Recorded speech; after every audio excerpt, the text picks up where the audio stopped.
It's good to see so many familiar faces. Yeah, I'd like to welcome you to our fifth PGITI coffee event this year. And we'll have a gardening talk this morning with Scott Boyerland.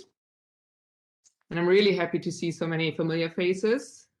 But I also noticed on the list of registrants that we have some new names. And I'm happy that we could attract some new folks for this event. Today we'll listen to a real horticultural expert, Scott Boyerland, who will introduce us to the history of Cincinnati and give us tips for successful gardening in Cincinnati. So you'll get some favorite names of trees, shrubs, perennials, annuals, and you won't have to note everything down. We'll send you a handout, a presentation afterwards with these names. So Scott, he's the manager of the Botanical Garden Outreach at the Cincinnati Zoo and Botanical Garden, and he runs the zoo's Botanical Garden educational programs. He's also a garden writer and horticultural speaker, and I'm very pleased that we have him for our event today. So he'll give us some information about the area we live in from a horticulturalist perspective, and give us useful information in terms of favorite trees and shrubs, which we could use for our own garden projects this year. As I mentioned, we'll share a handout after the event. And if you have any questions, we'll do a Q&A session after the presentation, after the talk. So please raise your questions after the talk. We'll mute all of you during the presentation to run the event smoothly. And when we're finished, just unmute yourself and ask the question, right?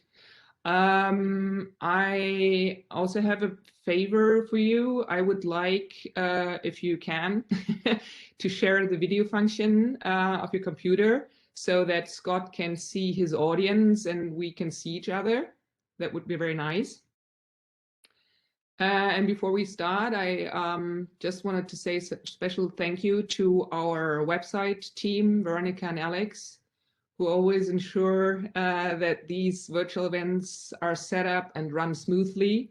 So thank you very much for that.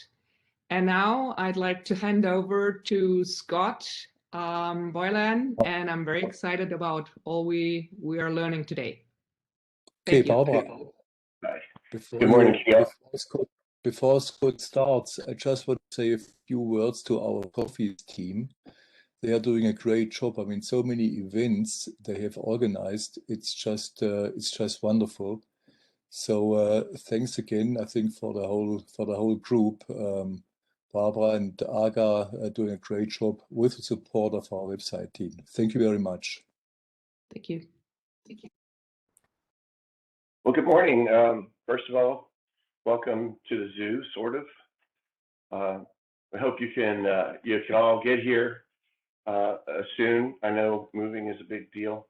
And by the way, welcome to Cincinnati. I think you're going to love this city. My wife and I consider ourselves the two people who love Cincinnati the most. So I'm going to try to give you a good look at it, and I hope you love it, come to love it as much as we do. It's kind of a gem here, and sort of a little bit unknown maybe, and a little underrated. So I think you got lucky, to be honest with you. And also, I'm a PNG refugee, sort of.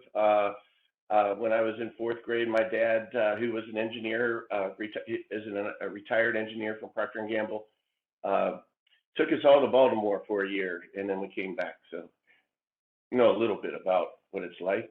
So hopefully you have some fun here. So we're gonna go, just put this whole gardening thing in context with horticulture in Cincinnati over the years, and a little bit about our natural history and a few other things, and then we'll roll into what you can do with your new yards, and really have some fun, some great things for you to see around town too.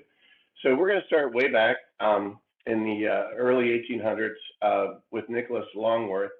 Now, if you go to the Taft Museum downtown, right on the end, at the east end of 4th Street, that's the Taft Museum. That was Longworth's home for a while. Then it became a Taft home, and Taft is an iconic political family in Ohio. But anyway, Nicholas Longworth discovered Catawba wine, which is a particular type of grape. It makes a very sweet wine that became a rage in the 1830s through the 50s. I think because it was basically, it's almost a soda pop. It was a sweet, refreshing drink, and not what we think of fine wines these days. But a lot of it was made, and a lot of it was shipped to the East Coast and to Europe. But then in the 1850s, a disease came along and wiped out the entire vineyards, and a different kind of wine production moved to New York State and then eventually out west.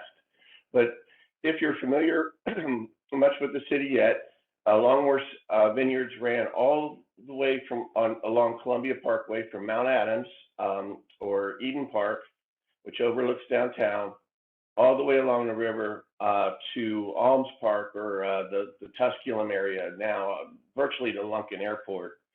And this is what it would have looked like on the left. So picture the mudslides of Columbia Parkway being a terraced vineyard at one point, and then wine cellars periodically dug into the hillside. Supposedly there's still a wine cellar in Alms Park that you know, it's mythical. I haven't seen it myself, but it's supposedly there. But like I said, the powdery mildew came along in the 1850s, and then it was over. But one thing you'll probably learn about Cincinnati is that it runs on alcohol. So we had to move on a different direction, and it coincided along with the big immigration of German and Irish immigrants through the mid to late 1800s. So the Germans came in a big influx between 1880 and 1900, but a lot came before that too. In 1820, 5% of the Cincinnati residents had some German heritage. By 1890, it was almost 60%. And then the Irish, of course, came a little later through the 1900s, into the 1900s, and 12% of Irish or people in Cincinnati have Irish heritage by 1850, with more to come. So that's about 60 to 70% German and Irish in this city. Those influences remain. I myself have German, almost only German and Irish DNA in me. 23andMe proved that, and it was not a surprise. So a lot of influence on the city came through German and Irish immigrants. And of course, where you have German and Irish immigrants, you have beer. So by 1850, when the wine stopped being produced, we saw the rise of beer and the beer barons and the beer breweries in over the Rhine.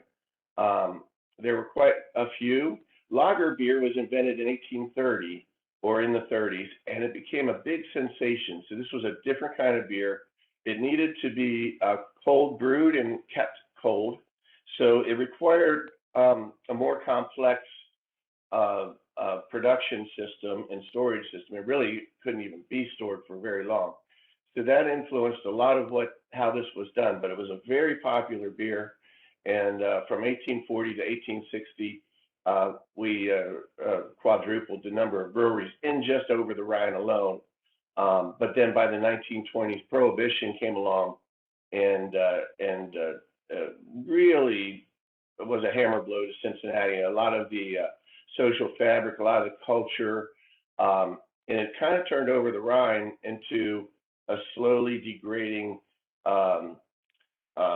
rundown part of town for many years. It continued through the 60s, 70s, and then beginning in the 80s, we started to see some renewal. And of course, now it's a very exciting and very cool part of town with some great architecture.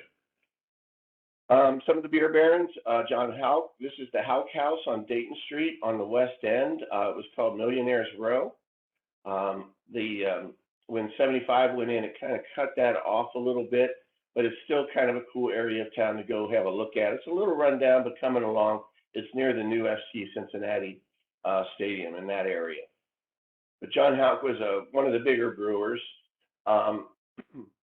Because lager beer needed to be kept cold, they had to bring in ice over the winter and keep it through all of the whole summer to keep the beer cold. So in over the Rhine, there's a bunch of, still to this day, a lot of these old beer cellars, and they're pretty cool to visit. In fact, Cincinnati tip number one, take one of the over the Rhine beer tours. They're really cool. They start from Findlay Market and they visit some of these places, and it's really neat, full of Cincinnati history. If you haven't been to Rheingeist, you need to go. That originally was one of the early German breweries in over the Rhine. Christian Moorland built it, but now it's Rheingeist, and it's one of the nicest breweries you can visit. And the roof bar is absolutely stunning, with great views of the city in every direction. It's really cool. It's on Elm Street, pretty far north up in over the Rhine.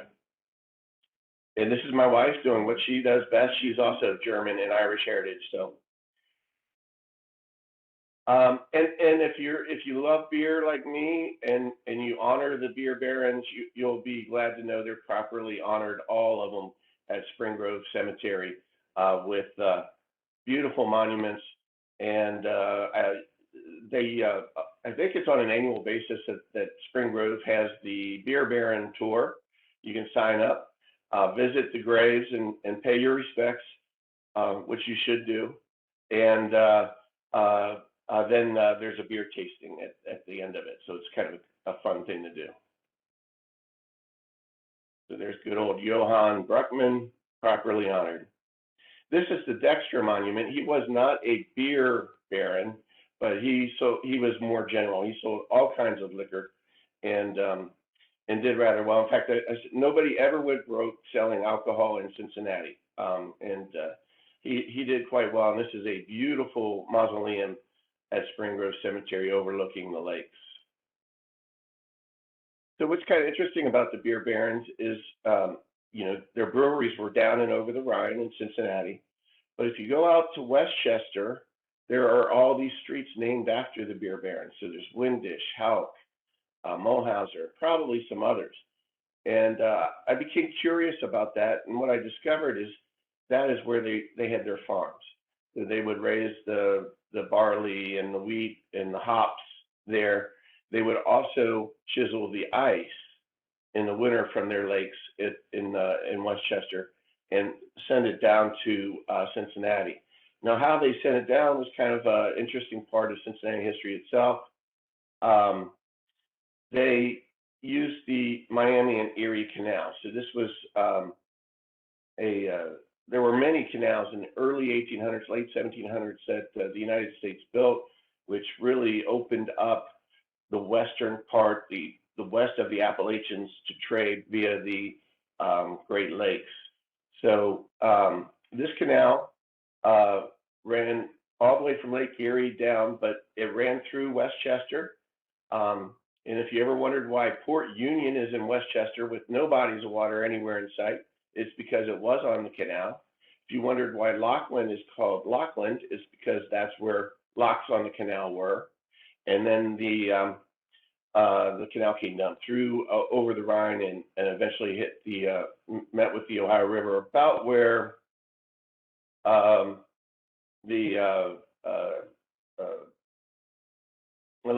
just a little bit east of the Red Stadium.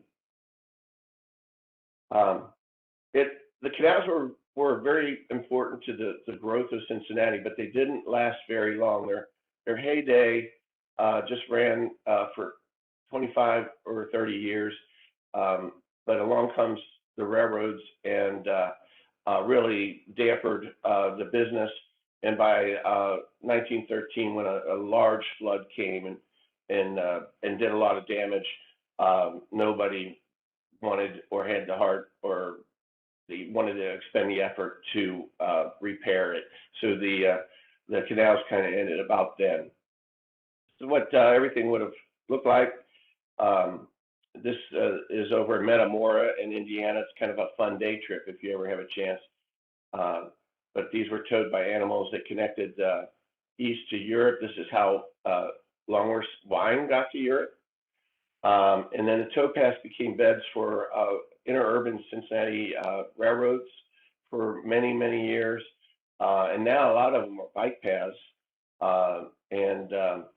It basically ran down the Mill Creek Valley or the I-75 corridor through Cincinnati, came down, crossed over the Rhine where Central Parkway is now, and then down, emptied into the Ohio right underneath Mount Adams.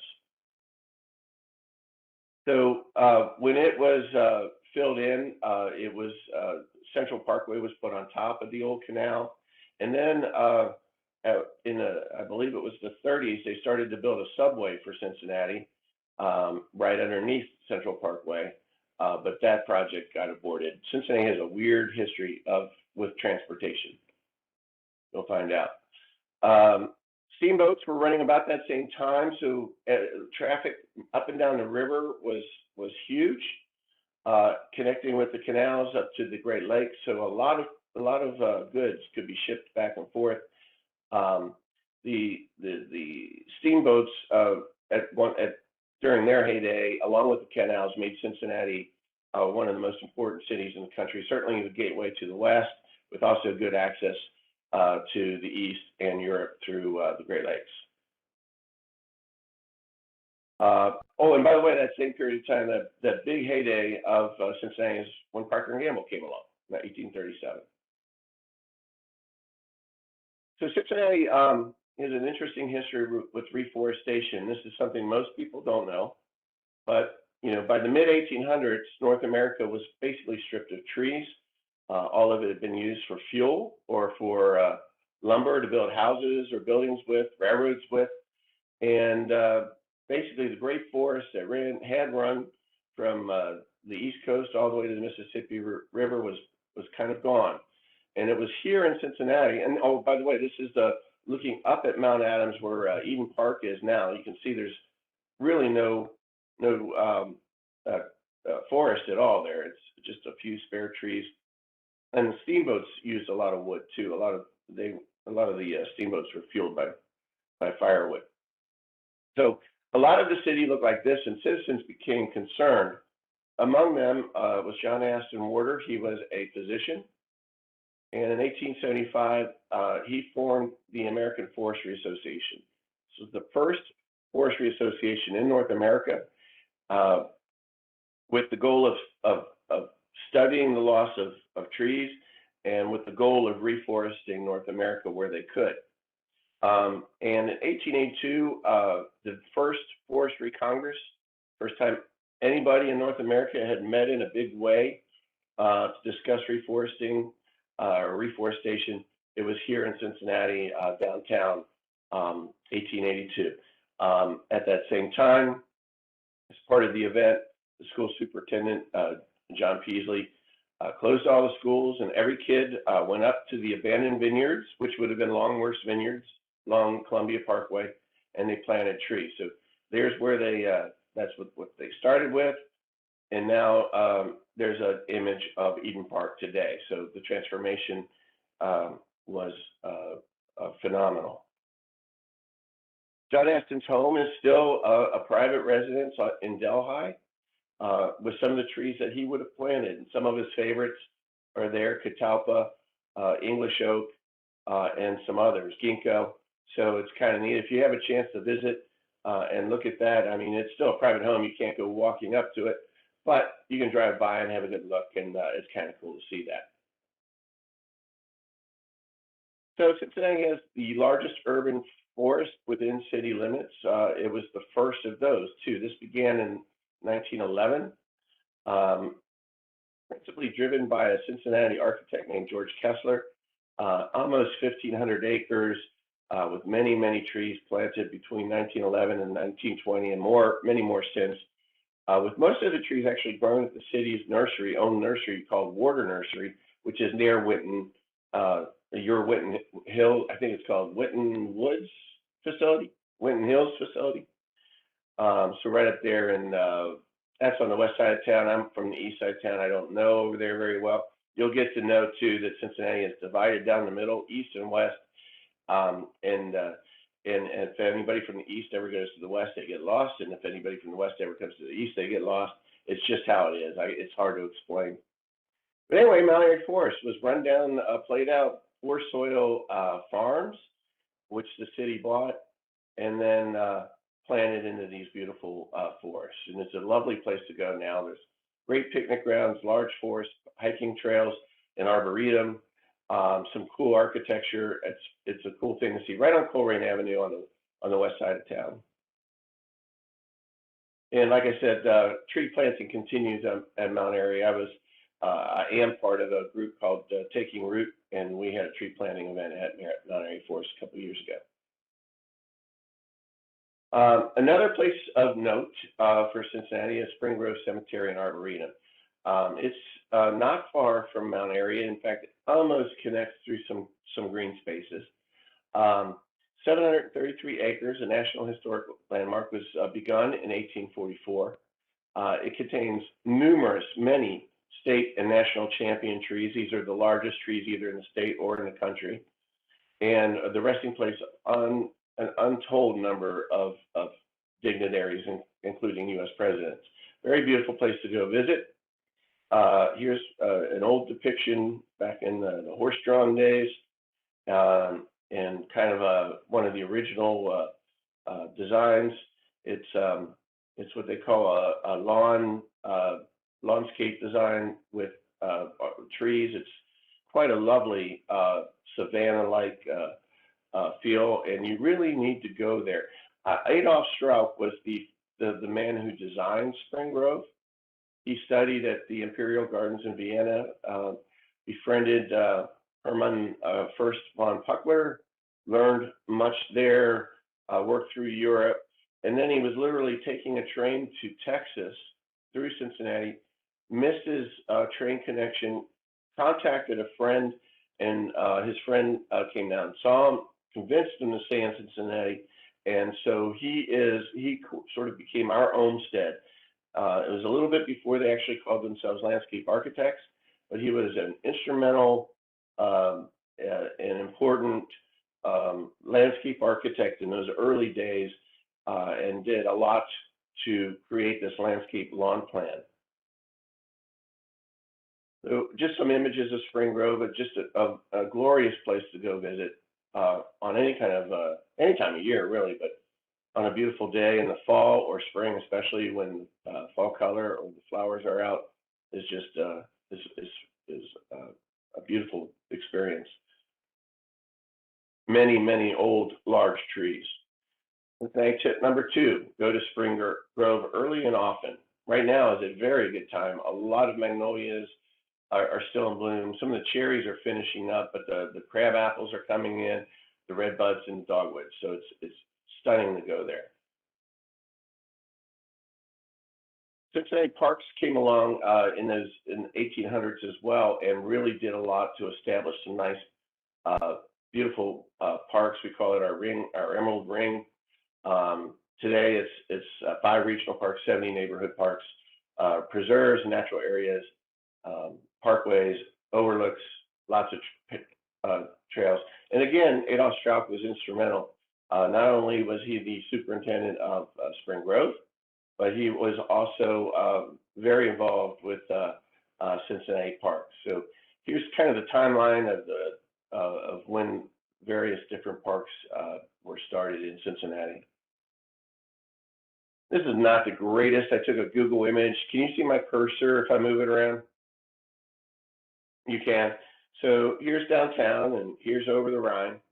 So you can see how the topography, the mounts or the 7 hills of Cincinnati were converted to parks. So we have Mount Echo Park here. We have a lot of green space in this area. Then we have Mount Airy here, Spring Grove in this area, the Boito Woods, closer in Mount Storm Park with a great view of downtown, Bellevue Park with a great view of downtown, Burnett Woods, the zoo, and around to Eden Park. They just all surround the city and give you these great views of the downtown area, and created nice places in those days for the people who all lived downtown. There weren't many people that lived up on the hills at that point yet, to get out of the heat and the filth of the city and get into some clean air and have some recreation and enjoy days off and weekends and so forth. So here's just more of those parks kind of marked out. Here's one that I think you should go to and just see the view. It's Bellevue Park. It's at the end of Ohio Avenue off of, I guess that would be McMillan or Taft, right there by UC. You take it to the end, and there's this wonderful architecture there, but then this really incredible view of downtown as well. So just a really cool place to go see. So go there and enjoy that view. Back in the day, it's where the Bellevue House was. These were refreshment or bars, big bars, where people would take what were called the inclines, because these hills are really steep. Horses really couldn't manage it. So they had these mechanical inclines that would take people up the hills to these places of either refreshment or parks to get out and enjoy themselves out of the city for periods of time. That's what it looks like. It looks terrifying. They would occasionally break free and crash and kill people, but I guess they decided it was worth, doing to get to the beer house at the top of the hill. It was worth the risk. Eden Park is one of the city's gems, both for the park space and for the horticulture. Lots of magnolias, lots of cherry trees are there. This is in Mount Adams, right near the art museum. This is, I forget what they call this lake. I think it's Reflector Lake or Mirror Lake or something like that. But you can see Kentucky in the background there. This is where Crone Conservatory lives. Also worth coming to visit. Nice conservatory from the 1930s and some good grounds around it. Memorial Groves, this is a bunch of trees that were planted in honor of U.S. presidents. Some of these trees are very old and pretty cool to see. Kind of a neat area right near the old water tower. And like I said, you get these incredible views overlooking the river from Eden Park. Now, Hyde Park, or Alt Park in Hyde Park, is a spectacular horticultural gem as well, and it has a really nice old growth forest to hike in. So be sure to go visit. Beautiful perennial designs and gardens. This is the old pavilion where everybody in Cincinnati gets engaged, and often a lot of wedding receptions there as well. Beautiful place. Unfortunately, in the 1970s, it was really run down and neglected, but they brought it back. And there's also just these tremendous plantings of cherry trees. Be sure you go to visit Alt Park. And of course, the Cincinnati Zoo and Botanical Garden. This should be the first place you come visit when you get the chance. It's first commissioned zoo in the United States. It was commissioned in 1873. Unfortunately, Philadelphia got built faster, so we're only the second zoo to be built in North America. But we were commissioned first. We just didn't build it fast enough. But a very old zoo that has some cool architecture. It was designed in part by Adolf Strauch again, and it was designed in that European tradition as a zoological garden. So from the get-go, it was built as an experimental garden, and we carry on that tradition still to this day by doing all the trialing that we do. Here's some old images of the zoo, and a quote from Adolf Strauch: "An experimental garden might be most advantageously combined, which would contribute much to the attractions of the place and minister in no small degree to the public taste." So basically, by planting many different plants, making it available for visitors to see, you can influence smart garden decisions and beautify neighborhoods. And that's exactly what we're all about still to this day. And here's the Reptile House, the oldest zoo building in continuous operation in North America, maybe in the world. I think that should be investigated. It was built in 1875. And some of our display beds, we do a lot with annuals. We do everything. We do annuals all the way through trees. So Cincinnati tip number 4, come here to the zoo and spend a lot of time and be sure to spend a lot of money. A lot of money. So let's go into a little bit of Cincinnati's natural history, which is, I think, really fascinating. So first of all, when you're gardening, soil is everything. So, the natural history of this area has created a diversity of soils, especially as you get to the east and maybe to the south. Where we are, it's mostly, we sit on a big area of limestone bedrock. So we have what are called calcareous soils, high in pH, high in calcium. So this kind of soil, this clay that we have, is good for water holding capacity. It's also excellent for cation exchange, which means that it can hold nutrients well. So it's a good soil, but sometimes it takes a little effort and it's not easy to dig. If you go out to Sharonville, there's an area called the Trammell Fossil Park. It's kind of a spare place, but it's really neat to go look at these different fossils and learn more about the topography and the geology here. So be sure to go out there and visit if you can, especially if you like anything that's has to do with fossils. So we also have, as you know, an extreme topography, a lot of hills, a lot of valleys, deep ravines, which has made Cincinnati kind of an interesting city. You couldn't roll out a grid pattern of streets and just go forever here. You kind of had to follow where the hills and valleys would let you build and let you make roads. So it's created a lot of green space for us, and it's the result of glaciation and erosion. So we've had 3 major glaciers or ice ages come near or past Cincinnati: the Illinoisan, the pre-Illinoisan, and the Wisconsinan. These were a succession of glaciers over the ice age, and it created very interesting topography here. So it's a little hard to see, but the dotted line is the extent of the glacier. So the Illinoisan glacier didn't go through downtown, but it went through Norwood, it went up through Fernald, and then down along the Columbia Parkway or the Ohio River to Lunken Airport and beyond. The Wisconsin glacier kind of ended up at the northern end of Hamilton County. And I guess I accidentally deleted the map for the pre-Illinoisan, but it also came down in this area. So this would leave various types of till. They would, scrape off a lot of the existing soil and leave new deposits. So glaciers are extreme events for topography and soil. And in our climate, it's uncomfortable most of the time. It's either cold and damp, hot and humid, and we get this a few days in spring where it's nice, and we do get a very nice fall. So temperatures range as low as -10 is our average low, which means we're a zone 6 as far as what you can plant. We get a pretty good amount of precipitation. It's considered a continental climate, meaning that we are not tempered. Our weather is not tempered by coasts or seas. So it's it varies wildly. We're going to have a cold front come down from Canada and be really cold, and then a few days later have a warm front come up from the Gulf of Mexico and be really warm. So it's all over the place and not easily predicted.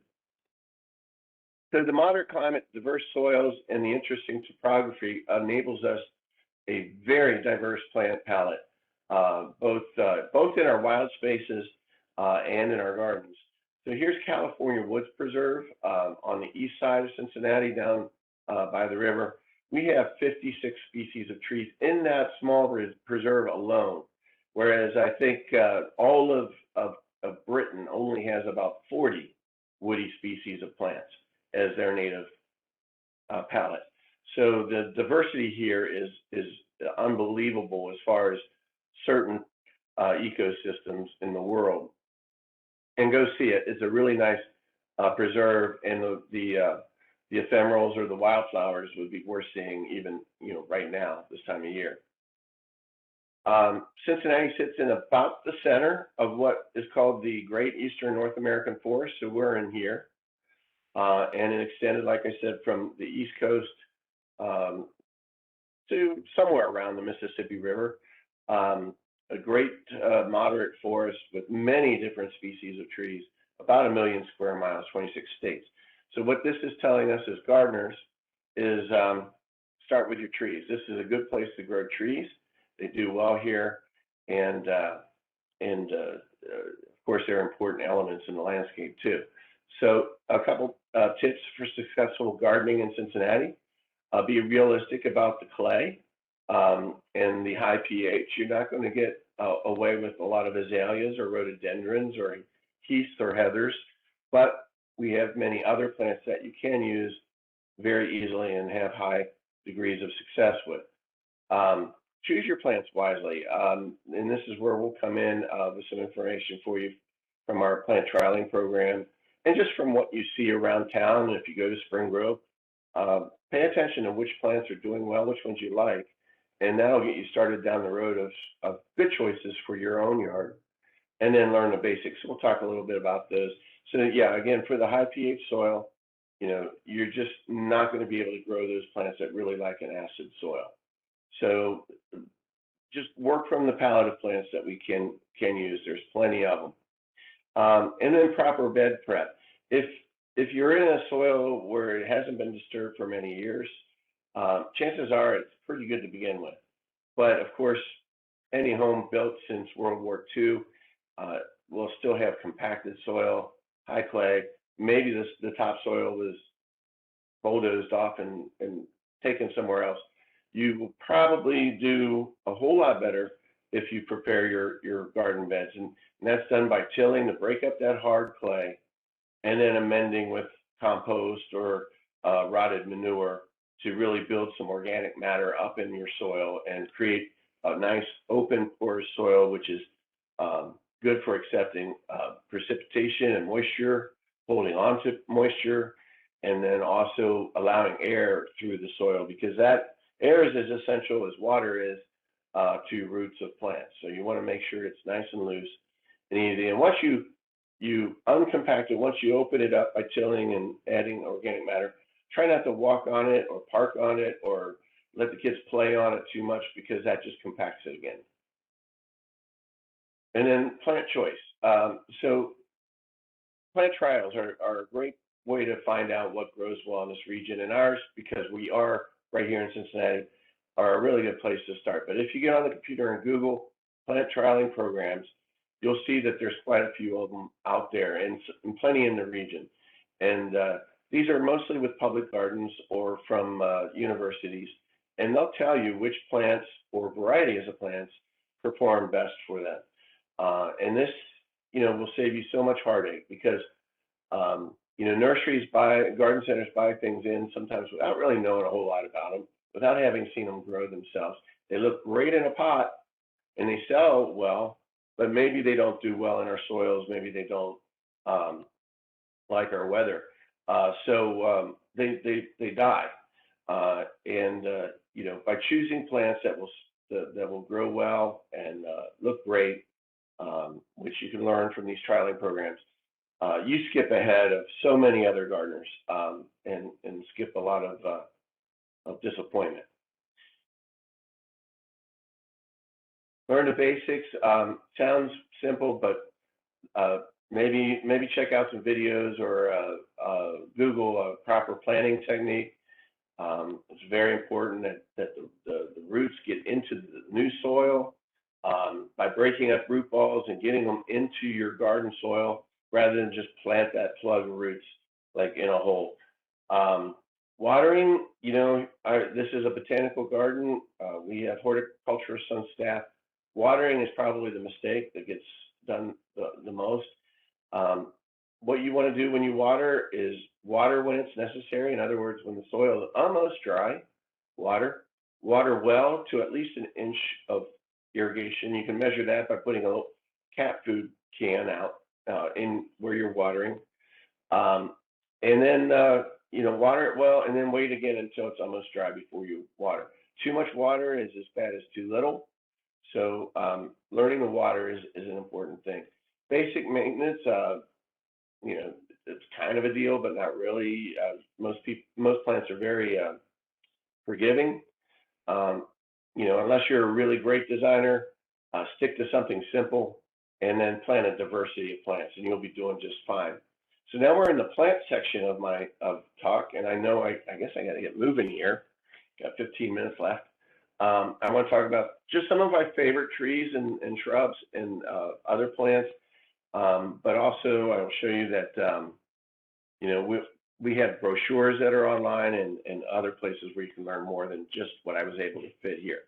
So willow oaks are a great oak tree for Cincinnati. These are at Alms Park. They grow lovely, large, and are great shade trees with high impact in the landscape, easy to grow on almost any soil.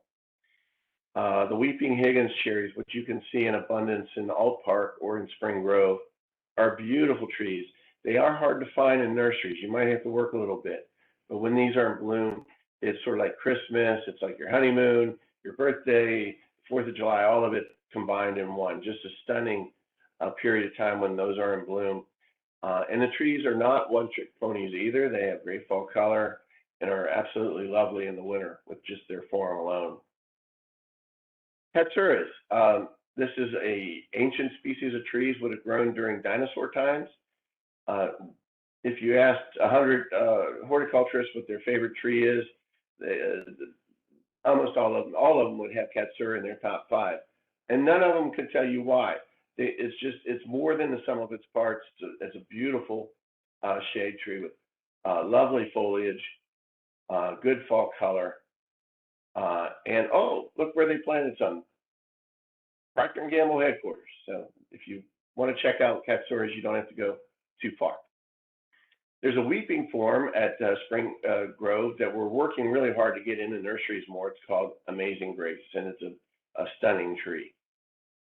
I happen to love Japanese maples. I think they're the best small tree for really beauty, for use as a specimen. This is about as large as you'll ever see them.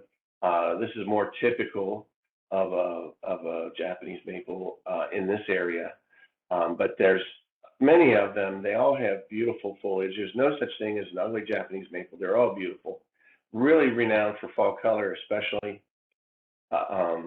This is at Mount Airy Forest here. Just incredibly saturated colors in the fall, especially. Good winter form sometimes too. If you want a large maple, sugar maples are a good one for our area. You see a lot of red maples, but sugar maples are probably a better choice. They like our hillsides better, and they're a little bit better about getting dry from time to time.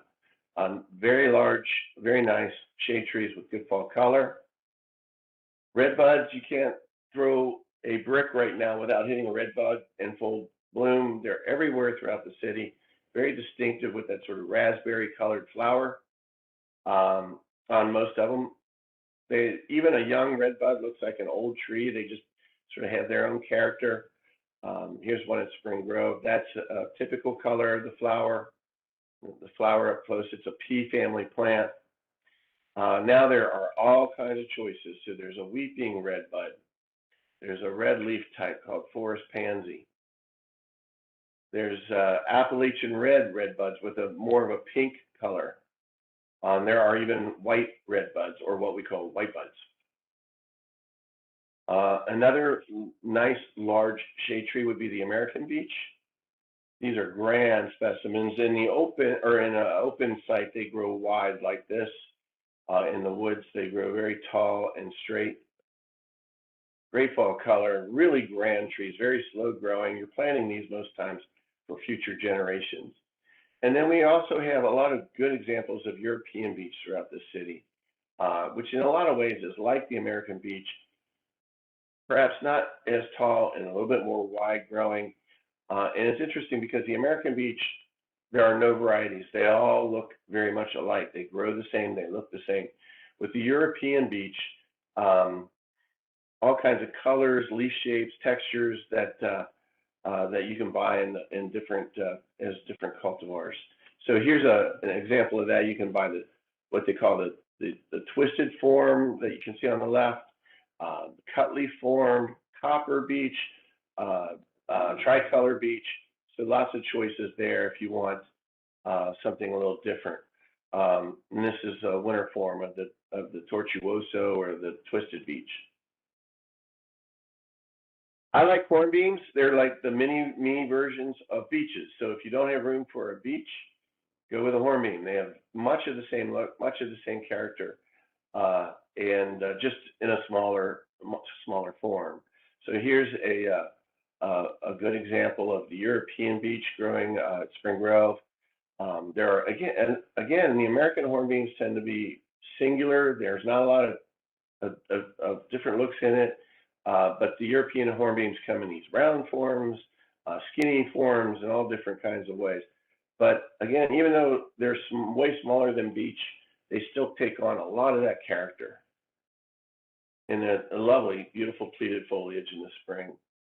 I'm going to run pretty fast here. I got about 12 minutes, I think. So Kentucky coffee trees are a lovely native tree with beautiful, very light foliage.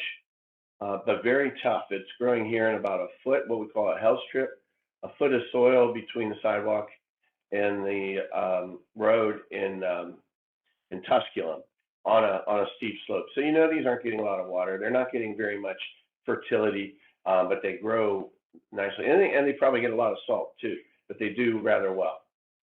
The Dawn redwood is a lovely conifer, but a deciduous conifer. So it does drop its needles in the wintertime.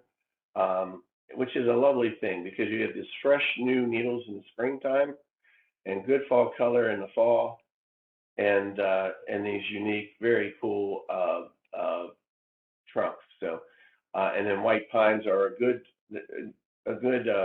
evergreen for this area, very distinctive. They like good soil, so you might not get away with them in highly compacted soil, but they do well where the soil is pretty good. And beautiful, light, airy needles. Shrubs, one of my favorites is the bottlebrush buckeye. A nice big shrub with big frothy flowers more in late spring. The Rogers form has longer flowers that kind of curl up like that, and it has good fall color. This is the bottlebrush here, and that's an American dogwood in the background there. There's also a bunch of new hybrid shrubs out now. The one I like the best is Aphrodite allspice. It has these large flowers for a very long period of time, for much of the spring and summer. And oak leaf hydrangeas, a lot of the hydrangeas, the big leaf type of hydrangeas that you see with the big blue and big pink flowers do not do well here. They like a more moderate climate and a more acidic soil. But oak leaf hydrangeas do really well here and would be an excellent choice for sun or shade. Large flowers, big displays, large oak-shaped leaves. But they're big and grand, but they also are kind of beautiful in their smaller parts. One that we really like is called Ruby Spice. There's Ruby Slippers. The flowers of Ruby Slippers start white and then fade to a pink or a red. And it's just a very nice shrub. Annabelle smooth hydrangea. This is another native hydrangea that does nicely here. Makes a really nice display. A little bit of a water hog. So you want to make sure you get water this in periods of drought. But a beautiful plant with these lovely umbelliferous flower forms. If you want something with higher impact, there's one with a larger flower called Incredible. And if you want pink, there's Incredibelle. They'll give you these beautiful flowers. Right now, at this very moment, these Judd viburnums are in full bloom and they're magnificent. The fragrance is off the charts, one of the best smelling plants that you can grow in this area. Highly recommended. It smells like candy. It's hard to describe how beautiful the scent is, but it's also a very beautiful shrub. Here are the flower buds just before opening, and then the flowers once they do open. And or especially in the morning and in the evening, the fragrances, it'll fill your yard. It's just a wonderful experience. Winter Thur by Burnham, another nice shrub for landscapes. More of a like a dogwood style flower, but what I like about it is it gets these berries at the end of summer. They start pink and turn blue, and eventually you get all blue with really good fall color as well. So really a nice contrast. And then the arrowwood viburnums, also very popular around here. Nice big shrubs. Again, the flowers are nice, but you also get a berry display, and you also get a nice season of fall foliage. On the perennials, Allium millennium, or ornamental onion. This is one of our favorite plants. It's one of the best ones for pollinators. It attracts all kinds of little butterflies and bees and flies and little wasps. And these are all important buddies to have in the garden, because they actually, a lot of them, will actually keep your pest insect population down. So to hear wasp and bee sounds scary, but when they're feeding, they're not worried about you. And they are keeping down things like aphids and scale and caterpillars in your garden. And they're stunningly beautiful, beautiful plants that bloom for a fairly long period of time. And they're deer proof. So almost any ornamental onion is going to do well that I know of in the market. As with anemones, but our favorite anemone is Lucky Charm. It's a nice spreading perennial. Again, a favorite of pollinators, so an important species to have in your ecosystem that you call a yard. Arkansas Blue Star, a shrub-like kind of perennial, very ferny, very frothy, but very stable. It doesn't flop over. It comes out with a nice blue flower display in the spring, but that's not why you're buying this. You're buying it because it has this nice foliage. It has that great form all summer. It really makes a statement in the garden, and then you get this fall color, which is really exceptional. Arkansas Blue Star. At the same time that's in fall color, this aster, Radon's favorite, will be blooming. So it's a nice combination and a lovely plant. Also deer-proof, as is the Arkansas Blue Star. So these are two good plants for deer resistance, as is Baptisia. So Baptisia, not a favorite of deer. There's a million of them out there anymore. All of them are good. Just choose the color you like. There's all kinds of colors now out there. And they're really fun, really tough, very long-lived. They will be there long after you are not. So you won't be replacing that. Siberian bug gloss, a lovely shade perennial with these little forget-me-not flowers. There's many out there with beautifully variegated foliage. So you can get the green, which I like a lot. But if you want this type of leaf to brighten up a dark spot, that's get one of the variegated forms. Echinacea or coneflowers, many different ones on the market now, all kinds of colors. Most are pretty easy to grow, and all are very stunning. All are also pretty good for pollinators. So again, kind of go by your color. Pick the one the color that you like best. Geraniums, good ground covery type of perennials. Biacova, that type that you're looking at there is deer resistant and beautiful. Very easy to grow. Carminus, the same hybrid but with a different color. Hellebores, a great evergreen perennial for your garden. It blooms from about January, late January through now, and totally deer resistant. So it's a great plant to have something in bloom when most things are not. And there's so many cool ones to choose from now. They've really come along with a lot of nice flower types. Hibiscus, big flowers, lovely plants, almost a subshrub. Again, they're all pretty good. Just pick the color you like. Very bold plants for the landscape. Solomon seal, lovely for shade. And mostly you're buying it for the foliage. Indian pinks, this is a beautiful native plant with incredible flowers over a pretty long period of time in the summer. A little bit tricky to find, but worth seeking out. And then for annuals, there's some good ones. There were really good ones. Begonias are about as reliable and annuals you'll find, both for sun, shade, mostly deer-proof. They have to be pretty desperate before they go after these waxy begonias. But lovely statement plants in the landscape. Coleuses are the same way. So many different colors. They prefer about half shade. They can take some pretty much full sun if you water routinely. But what bold color statements and texture statements they make in the landscape. So many different colors to choose from. I apologize for rushing, but I'm down to my last 2 minutes here. And I might even make it on time, I think, which would make Barbara happy. Mystic Spire's Blue Salvia is a great plant for pollinators, an annual that will give pollen and nectar to the pollinators all season long, and beautiful too. Dahlia Mystic Illusion does really well here. We love it here at the zoo. Great dark foliage, beautiful yellow flowers. Attracts a lot of pollinators too. As does the Pentas, very lovely plant. Loves hot sun and poor conditions. Sun patiens are the best impatiens to grow now. These are nice big plants which make a real statement. This is the impatiens in this picture. This is what I call 60-mile-an-hour color. It's something you'll see as you're speeding by on the highway. And then good old-fashioned zinnias, just lovely pollinator plants with lots of good colors, very easy to grow in full sun in poor soil. Lots of good varieties of zinnia out there too. This is one called Uproar Rose I really like. And this is one of the Sahara types, which is really nice too.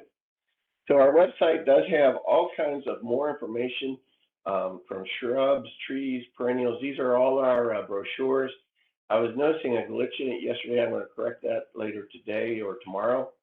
But great place for a much broader list of plants that you can use in your garden, along with a fair number of pictures. For various garden events around the city, the public gardens have gone together and put together Gardens of Greater Cincinnati. So this is both on Facebook and with a website, so you can learn who's holding classes or having events, and sometimes just what's in bloom. So a good place to kind of stay in touch with where to learn more and see more. These are images of our brochures. If you email me and ask me to send you some, I will. And these are the gardens that highly recommend. This is on the handout, and it will be on the PowerPoint that you'll have access to. More or less in order of, well, that's not true.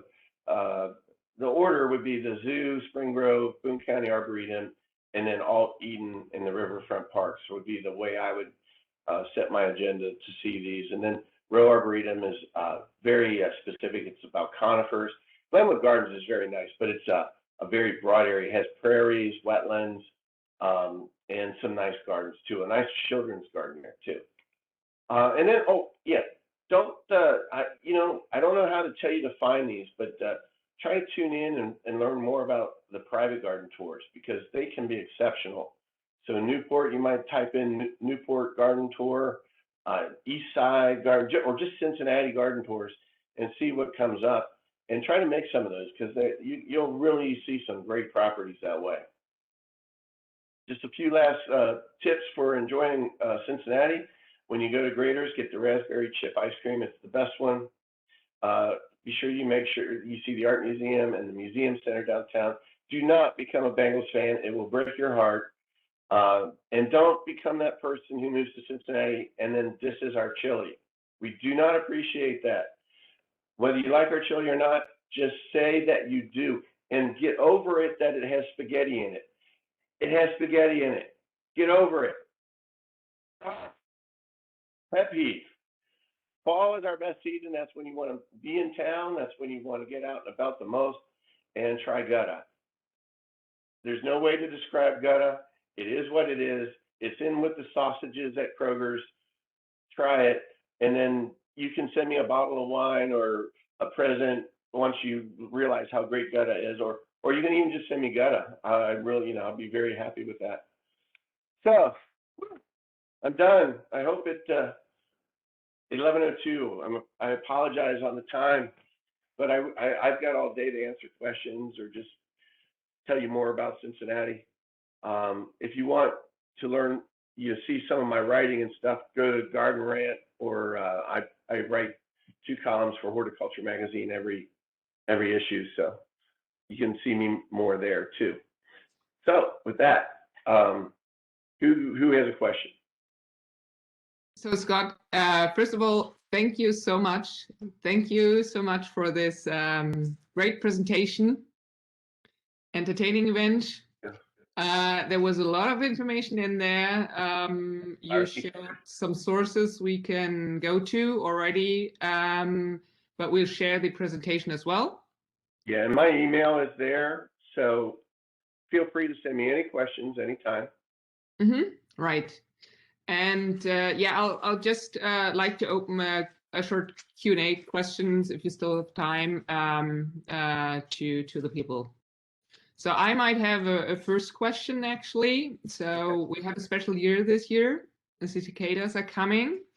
And does this affect our plans for the garden projects? What should we plan? Should we plan something? So, yeah. If you haven't experienced the 17-year cicada, it's a real experience. It's intense. They're big and they fly everywhere and they make a lot of noise. Occasionally one might land on you. Just fair warning, you'll be walking, minding your own business, and boom, you got one on the back of your neck. And it's perfectly okay to scream and run. You just whatever outlet you have for dealing with that, just do it. Everyone understands, but they are harmless. Dogs eat them.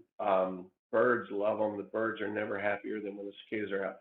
But what they do is they emerge. They don't even eat. They just fly around and mate, and the females lay their eggs on twigs of trees, and that will cause some damage and some death of the twig. So they scratch a little bit of the twig. The branch usually kind of bends and looks a little weird, and then all the cicadas die. The eggs, I don't know, I guess they hatch and they fall to the ground and they burrow down. But mostly, I mean, it's a natural thing, and most plants are resilient and just kind of grow past it. But you might want to clean up some things, like if a branch is drooping, it's always going to droop. And so if it lives, it's always going to have that shape. So you might go back and clip off that part of it.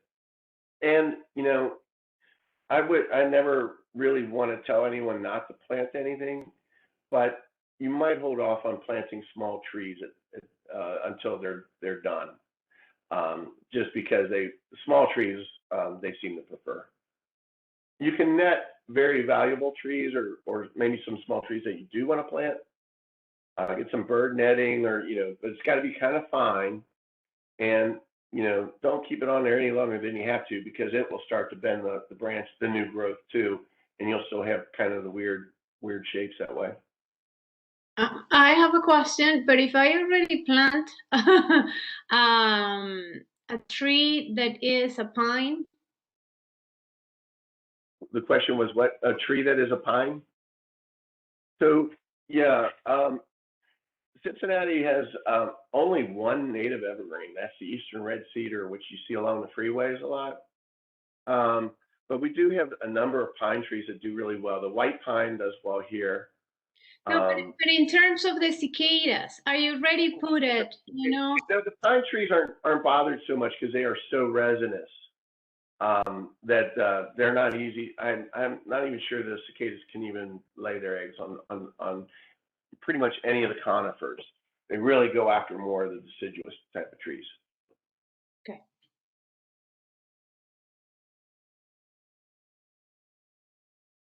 Is there only one other guy here? Wow. Yeah. Hi, man. You doing all right?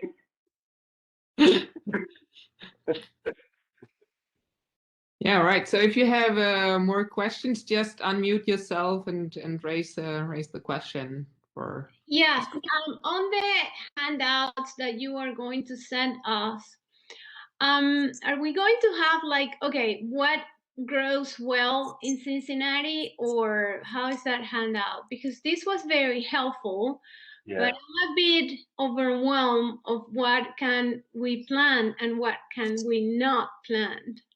So everything that I showed today does well here. So everything on the handout that's listed will do well here, and it's pretty easy to grow.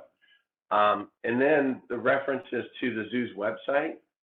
We have a plant section on the garden section of our website that has lots of lists of trees, tall trees, small trees, flowering trees, shrubs, perennials, and annuals that do well here.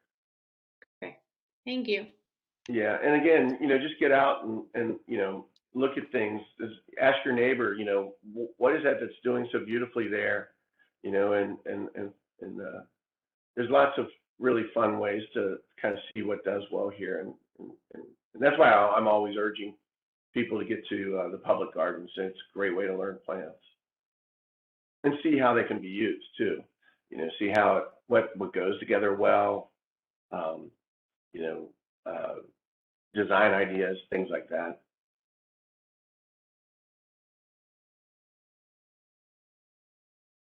Hi, sorry, just a quick, I just want to back up a second. Hydrangeas are my absolute favorite, and we have here that were already planted here before we moved into this house, but you mentioned there was one type of hydrangea that doesn't do well here, and I just can't remember which one that was. So that's hydrangea macrophylla, or big leaf hydrangea.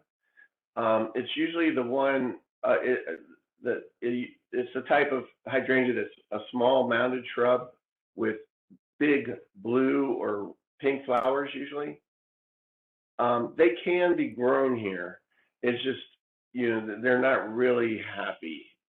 You can do some things to try to keep them happy, especially water. They like a lot of water. They like part shade. They probably want you to put down more fertilizer than the others would. And, the fertilizer for acid-loving plants, so the mere acid type of thing. Keep them mulched. Care for them more than you would some of the other plants. You got to prune them correctly. Go online, find out how to prune them. They're extrememely beautiful plants, which is why everybody keeps trying to plant them here. And some people have more success than others, but for real, like honest to God, 100% success, do the oak leaf or the smooth hydrangeas, or the panicle hydrangeas too. I didn't show those, but those do really well here too. Okay, thank you. When do you prune them ideally? In fall or late fall, or what is the best time? Well, with any, it's a kind of a funny thing. People think that they have to prune. They don't. So a lot of shrubs have a nice form all on their own. So pruning is an aesthetic decision, really, more than anything. What size and shape do you want to keep it at? With any shrub, what you want to do is prune basically right after it blooms. So like these spring blooming shrubs, you want to prune those immediately after they're finished. The reason for that is they'll put on new growth, and that new growth has the flower buds for next year. So that's how you keep getting flowers. Some of the summer bloomers, it's not so critical. What they bloom on is the wood that's growing now, and then they produce flowers. But I think the simplest way to describe is right after they flower, go ahead and prune. But if it's a later bloomer, you can also do it in the wintertime, which technically is a better, healthier time to do the pruning. Mm-hmm. Thank you. And I'm looking at names here. I'm thinking Audrey. Audrey has a question.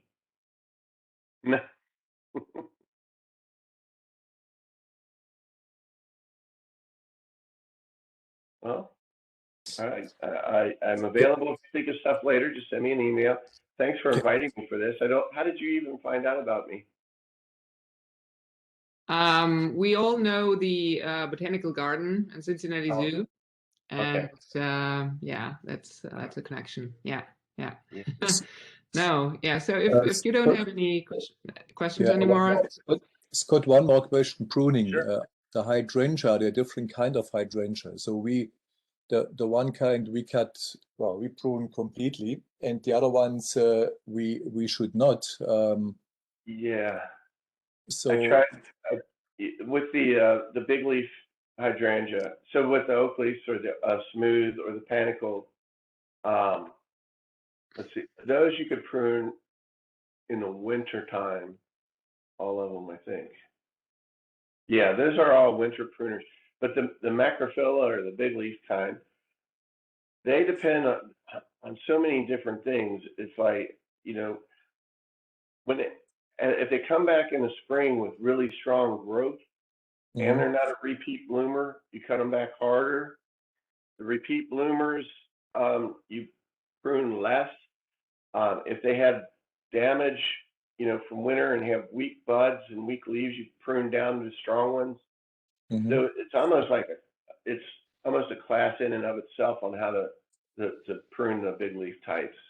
okay. Yeah, and it's not a great answer, but I Yeah. apologize. You might find a good example of that on by Googling and look for like an edu suffix or an extension suffix ext. Those are the websites that are going to have better information than whatever you land on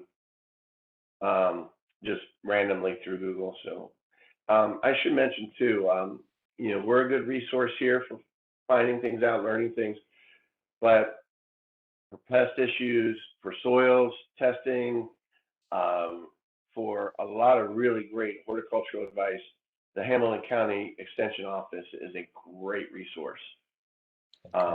They have a lot of information. So what about fertilizers? If any, can we use one for all, or do we have different fertilizers we should use? It's interesting. A lot of times, for ornamental plants, you don't usually need to fertilize that much in this area because of, the clay holds a lot of nutrients in and of itself. And most people will tell you before you fertilize, get a soil test and find out if anything's deficient.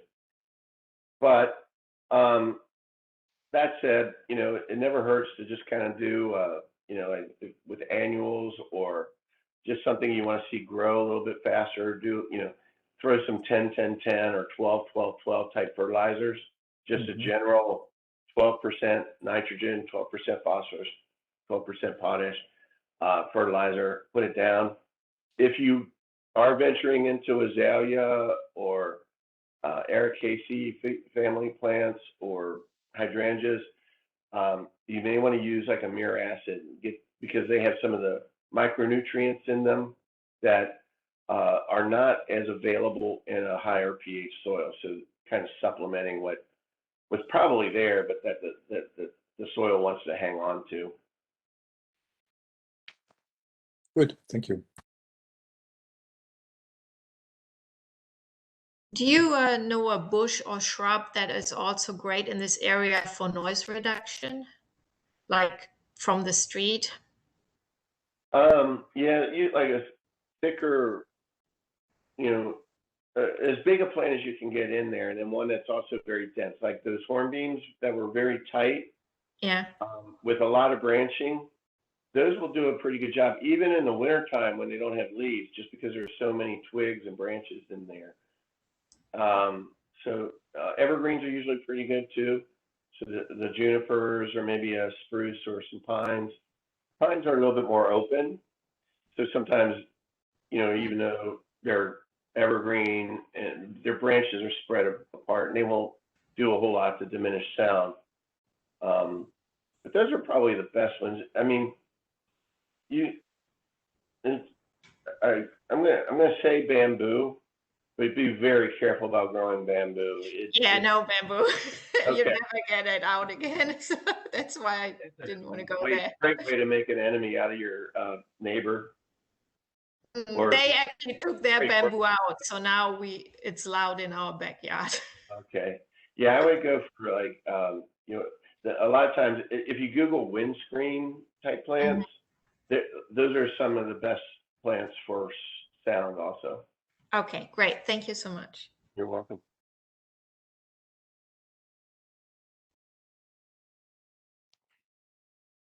Well, right. Well, like I said, my email's on the handout. So just if something comes up, send me an email. And the PowerPoint I'll be sending to Barbara later this afternoon, so she can make that available to you. And I really enjoyed it. I wish you the best, and I hope you really enjoy living here. Yes, thank you so much, Scott, for this presentation. It was really, really good. A lot of good information and tips. And yeah, I hope everybody enjoyed it, and hope to see you soon. And enjoy the rest of your day. Bye-bye. Bye-bye.